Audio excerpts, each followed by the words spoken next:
भाषा में कहें तो सर्कुलेटरी सिस्टम हमारे शरीर के कोने कोने में खून का बहाव बनाए रखता है। लेकिन ये एक बेहद ही कॉम्प्लेक्स प्रोसेस है। जैसे कि हर बार जब दिल धड़क रहा होता है तो वो पूरे शरीर में ब्लड पंप करता है और खून अपने बहाव के साथ साथ फ्रेश ऑक्सीजन और न्यूट्रिएंट्स को कैरी करते हैं। और ये ब्लड सर्कुलेशन ही हमारी लाइफलाइन का काम करता है। अगर दिल को चीर के देखेंगे यानी एनाटॉमी करेंगे तो दिखेगा कि दिल कई मसल्स की परतों से बना होता है। दिल का बाहर वाला हिस्सा है पेरिकार्डियम और अंदर की दीवार को एंडोकार्डियम कहते हैं। दिल में 4 कमरे या चैम्बर्स होते हैं, 2 ऊपर वाले और 2 नीचे वाले। अपर चैम्बर्स को एट्रियम कहते हैं जो कि दिल में पहुंचने वाले खून को रिसीव करते हैं, और लोअर चैम्बर यानी वेंट्रिकल्स अंदर आए खून को बाहर पंप करते हैं। चारों चैम्बर्स में दरवाजे होते हैं जिन्हें वॉल्व्स कहते हैं और यही ब्लड का आना जाना करने में मदद करते हैं। इनके नाम है aortic valve, mitral valve, pulmonary valve और ट्राइकस्पिड वॉल्व। तो अगली बार अगर कोई कहे कि आपके दिल का कमरा खाली है क्या, तो आप कॉन्फिडेंटली कह सकते हैं जी नहीं, उनमें खून भरा हुआ है। वैसे हार्ट का पंप होना तब शुरू होता है जब ऑक्सीजन से भरपूर खून पूरी बॉडी से होता हुआ वापस दिल में पहुंचता है। राइट वेंट्रिकल में जाने से पहले ब्लड राइट एट्रियम में पहुंचता है, फिर पल्मोनरी आर्टरीज के जरिए ब्लड हमारे फेफड़ों में पंप होता है। तो यहाँ उस खून में फ्रेश ऑक्सीजन मिल जाती है और यही ऑक्सीजन एनरिच्ड खून दोबारा हमारे दिल में लेफ्ट एट्रियम से अंदर आता है और लेफ्ट वेंट्रिकल में चला जाता है। आखिर में एओर्टा आर्टरी से फ्रेश ब्लड पंप होता है और इस तरह ये साइकिल चलती ही रहती है। ब्लड पंप होने का ये प्रोसेस सुनने में वैसे काफी लंबा और टाइम टेकिंग लगता है, पर ये हर बीट के साथ होता है और बिना रुके चलता ही रहता है। लेकिन हार्ट अटैक, दिल की दूसरी बीमारियों और हाइपरटेंशन से कई बार ये प्रोसेस रुक भी जाता है। हमारा सर्कुलेटरी सिस्टम बना होता है ब्लड वेसल से, जिनमें शामिल है वेन्स, आर्टरीज और कैपिलरीज। आर्टरीज से खून दिल से बाहर निकलता है, वेन्स या नसों से खून वापस दिल में आता है और कैपिलरीज स्मॉलेस्ट ब्लड वेसल्स होते हैं जो कि आर्टरीज और वेन्स को आपस में जोड़ते हैं और पूरे शरीर में इनका नेटवर्क फैला हुआ है। इनकी लंबाई 60,000 मील से भी ज्यादा होती है और इस नेटवर्क का राउटर है हमारा दिल। हमारे सर्कुलेटरी सिस्टम के 3 मेजर पार्ट्स हैं, हार्ट, ब्लड वेसल्स और ब्लड। इसमें हार्ट का काम तो हमने देख ही लिया है। अब ब्लड वेसल्स को डिस्कस कर लेते हैं। तो ब्लड वेसल्स के भी 3 हिस्से हैं। जैसे सबसे पहले आते हैं आर्टरीज। ये पतले और मस्कुलर ट्यूब्स होते हैं जिनसे होकर ऑक्सीजनेटेड ब्लड निकलता है। एओर्टा हमारे शरीर की सबसे बड़ी आर्टरी होती है। असेंडिंग एओर्टा दिल से निकलते हुए सीने तक जाती है और डिसेंडिंग एओर्टा पेट तक। आगे कोरोनरी आर्टरीज एओर्टा से और दिल से दूर होते होते स्मॉलर आर्टरीज या छोटी छोटी धमनियों में विभाजित हो जाती हैं। आर्टरी की दीवारों में 3 परतें होती हैं, इनर, मिडिल और आउटर। इनमें मिडिल लेयर सबसे ज्यादा मोटी होती है और स्मूथ मसल से बनी होती है, जो आर्टरी की साइज बदलती है ताकि ब्लड फ्लो होता रहे। आर्टरीज भी 3 तरह की होती हैं। एओर्टा और पल्मोनरी आर्टरीज को इलास्टिक आर्टरीज कहते हैं। हर धड़कन के साथ दिल से सीधे इनके अंदर खून आता है और फूलने सिकुड़ने के लिए इनका लचीला होना जरूरी है। एओर्टा या महाधमनी ही शरीर की सबसे इम्पोर्टेंट आर्टरी है। वहीं फेफड़ों से जुड़ी पल्मोनरी आर्टरीज दाएं वेंट्रिकल से बिना ऑक्सीजन वाला खून फेफड़ों तक ले जाती हैं।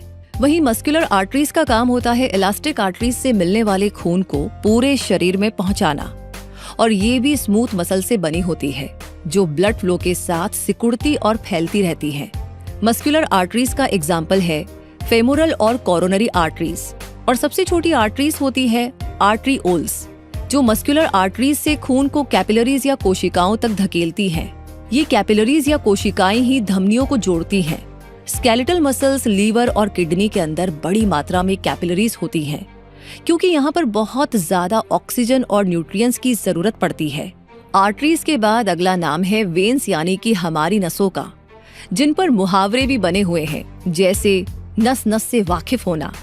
तो ये नसें या वेन्स ही वो नेटवर्क है जो पूरे शरीर से खून को दोबारा दिल तक पहुंचाती है। इनमें भी जो सबसे बड़ी नस या सुपीरियर वेना कावा है वो हमारी अपर बॉडी यानी कि सर और हाथों तक, और इंफीरियर वेना कावा बॉडी यानी पेट, पेल्विस और पैरों तक खून पहुंचाती है। यहाँ पर ध्यान देने वाली बात यह है कि पैरों वाली नसों में वॉल्व्स होते हैं जो खून को पीछे की ओर बहने से रोकते हैं। तो वेन्स और आर्टरीज के बीच का अंतर देखें तो वेन्स में आर्टरीज के मुकाबले कनेक्टिव टिश्यूज कम होते हैं और मसल्स भी कम मुलायम होते हैं। वेन्स की दीवारें ज्यादा पतली होती है और वेन्स ज्यादा खून होल्ड करके रख पाते हैं। मतलब किसी भी समय हमारे शरीर में मौजूद खून का 70% वेन्स में बह रहा होता है। और तीसरा हिस्सा है कैपिलरीज। ये सभी ब्लड वेसल्स हैं और स्मॉल आर्टरीज या आर्टरीओल्स जिसे धमनी भी कहते हैं और वेन्स या वेनुएल्स यानी कि शिराओं को आपस में जोड़ती हैं। कैपिलरीज में पतली दीवारें होती है जिनसे ऑक्सीजन, कार्बन डाइऑक्साइड, न्यूट्रिएंट्स और वेस्ट प्रोडक्ट्स आर पार होते रहते हैं। याद रखिएगा कि हमारी आंखों के कॉर्निया में कोई कैपिलरीज नहीं होती हैं। सर्कुलेटरी सिस्टम में अगर खून, ब्लड या लहू की बात नहीं होगी तो वीडियो अधूरा साउंड करेगा। एक्चुअली हमारी बॉडी के लिए खून ही ट्रांसपोर्ट सिस्टम का काम करता है, जिसके 4 मेजर कंपोनेंट्स होते हैं। पहला है प्लाज्मा। हमारे खून में 55% हिस्सा प्लाज्मा ही होता है। इसी प्लाज्मा के चलते ही ब्लड एक लिक्विड है और blood cells, hormones, nutrients, antibodies और वेस्ट प्रोडक्ट्स हमारे सर्कुलेटरी सिस्टम में फ्लो कर पाते हैं। ब्लड में मौजूद प्लाज्मा बनता है पानी, सॉल्ट, शुगर, फैट और प्रोटीन से। फिर आते हैं हमारे खून में मौजूद रेड ब्लड सेल्स या एरिथ्रोसाइट्स। खून में इनकी मात्रा 40 से 45% होती है। रेड ब्लड सेल्स में न्यूक्लियस नहीं होते हैं और इसका फायदा ये होता है कि ये बड़ी आसानी से अपना शेप बदल लेते हैं और आर्टरीज एवं वेन्स से निकल पाते हैं। रेड ब्लड सेल्स में एक खास तरह का प्रोटीन मौजूद होता है जिसे हीमोग्लोबिन कहते हैं। इसी से ऑक्सीजन मॉलिक्यूल्स फेफड़ों से होते हुए पूरी बॉडी में पहुंचते हैं और बदले में लाते हैं कार्बन डाइऑक्साइड जिसे हम बाहर छोड़ते हैं। आगे एक ऐसा नाम है जो हमें बीमारियों से लड़ने की ताकत देता है और वो है व्हाइट ब्लड सेल्स यानी कि WBC या ल्यूकोसाइट्स। खून में इनकी मात्रा सिर्फ 1% होती है। यही हमारे इम्यून सिस्टम सेल्स हैं जो किसी भी तरह की बीमारी से लड़ते हैं और इन्फेक्शंस को मारते हैं। हमारी बॉडी में 5 तरह के व्हाइट ब्लड सेल्स होते हैं। ज्यादातर व्हाइट ब्लड सेल्स में न्यूट्रोफिल्स होते हैं जो कि सिर्फ 1 दिन जीते हैं और यही हमारी बॉडी के इमीडिएट रिस्पॉन्स टीम कहलाते हैं। वहीं लिम्फोसाइट्स की बात करें तो इसमें बी लिम्फोसाइट्स या बी सेल्स और टी लिम्फोसाइट्स या टी सेल्स होते हैं। बी लिम्फोसाइट्स प्रोड्यूस करते हैं एंटीबॉडीज और टी लिम्फोसाइट्स दूसरे इम्यून सेल्स बनाते हैं और इन्फेक्टेड सेल्स और ट्यूमर्स का खात्मा करते हैं।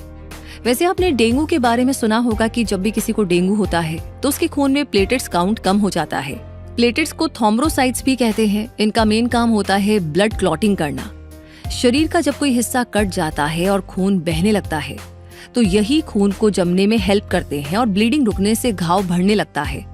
तो डेंगू होने पे जब प्लेटेट्स गिरने लगता है तो एक्सेसिव ब्लड लॉस और इंटरनल ब्लीडिंग के चलते पेशेंट्स की जान चली जाती है। तो मोटा मोटा शरीर की संचार प्रणाली यानी कि सर्कुलेटरी सिस्टम तो डिस्कस हो गया है, लेकिन हाँ याद रखिएगा कि छाती में दर्द, चक्कर आना या बेहोशी महसूस होना, सांस लेने में दिक्कतें, शरीर में दर्द, कमजोरी या बॉडी के अलग अलग हिस्सों का सुन्न होना, सूजे हुए अंग, दिल का धीमे या तेज धड़कना और थकान, ये सब खराब सर्कुलेटरी सिस्टम के लक्षण हो सकते हैं।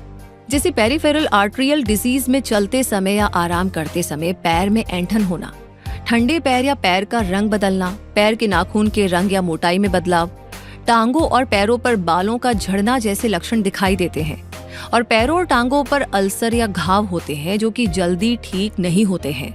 इतना ही नहीं, क्या आप जानते हैं कि दुनिया भर में लगभग 50 करोड़ से ज्यादा लोग कार्डियोवैस्कुलर डिजीज या दिल की बीमारी से प्रभावित होते हैं। इसमें भी सबसे कॉमन है स्ट्रोक, जिसके चलते दुनिया भर में सबसे ज्यादा मौतें होती है। यही रीजन है कि साल 2021 में लगभग 2 करोड़ लोगों की जान गई। तो क्या होता है जब किसी इंसान को हार्ट अटैक होता है? आइए समझते हैं।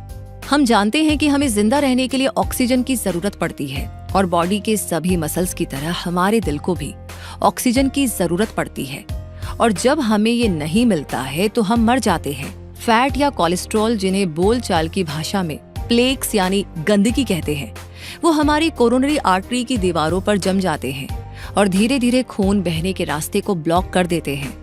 दरअसल कोरोनरी आर्टरी वेसल से ही ऑक्सीजन से भरपूर खून पूरे शरीर में जाता है। जब ये प्लेक्स फट जाते हैं तो वहाँ खून जमने लगता है या ब्लड क्लॉटिंग होने लगती है।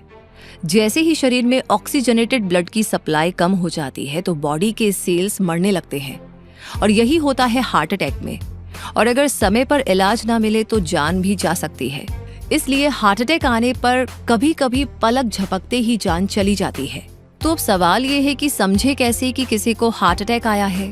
तो इसका सबसे बड़ा लक्षण है सीने में दर्द होना। ऐसा लगता है जैसे कपड़े निचोड़े जाते हैं, उसी तरह हमें कोई निचोड़ रहा है। या फिर बाजुओं में, जबड़े में, कमर में या पेट में दर्द महसूस होता है या अनकंफर्टेबल फील होता है। लेकिन कभी कभी ऐसे लक्षणों के बदले नौशिया या जी मचलना, उल्टी आना और सांसों की कमी भी होती है। वहीं महिलाओं और ओल्ड लेडीज में वीकनेस या थकान महसूस होती है।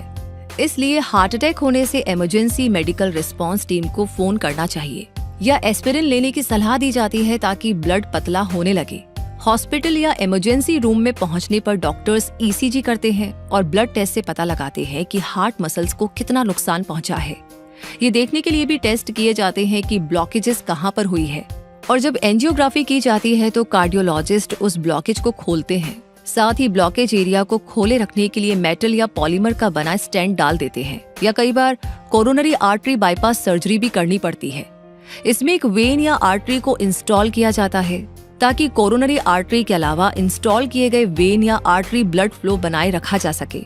तो अगर आप चाहते हैं कि आप एक हेल्दी हार्ट लेकर जिएं, तो आपको हेल्दी लाइफस्टाइल को फॉलो करना होगा, जैसे कि अच्छा और हेल्दी खाना, एक्सरसाइज करना और वजन कंट्रोल में रखना।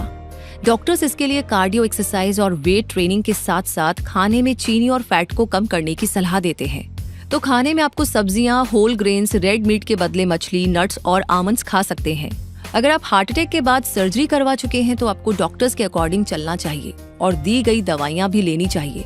अगर आप डायबिटीज, हाई ब्लड प्रेशर और कोलेस्ट्रॉल को कंट्रोल में रखेंगे तो हार्ट अटैक और दिल की बीमारियों से दूर रहेंगे। अगर आपके आसपास किसी को हार्ट अटैक आया है तो सीपीआर या कार्डियो पल्मोनरी रिसिसिटेशन से उसकी जान बचा सकते हैं। तो अगर कभी सीपीआर सीखने का मौका मिले तो जरूर सीखिएगा। इसके अलावा हार्ट अटैक जब किसी को आता है तो उस समय तुरंत क्या किया जा सकता है, कौन सी मेडिसिन दे सकते हैं। अगर हॉस्पिटल काफ़ी दूर है, पहुंचने में काफ़ी देरी हो सकती है, तो उसके लिए डॉक्टर्स इमरजेंसी की एक किट में कुछ मेडिसिन प्रिस्क्राइब करते हैं, लेकिन आप ये डॉक्टर से डिस्कस करके ही करें। तो इसी के साथ उम्मीद करते हैं कि आज के इस वीडियो से आपको सर्कुलेटरी सिस्टम के बारे में काफ़ी कुछ सीखने और समझने को मिला होगा। और हाँ, अगर आप स्मोकिंग करते हैं तो आज ही छोड़ दीजिए, क्योंकि हमारा दिल ऑक्सीजन लेने के लिए बना है, धुएं सोखने के लिए नहीं। वैसे आपकी राय, आपका मशवरा हम जानना चाहेंगे। इस वीडियो के बारे में आपकी क्या राय है, और अगर आपने ऑलरेडी अपने लाइफस्टाइल में चेंजेस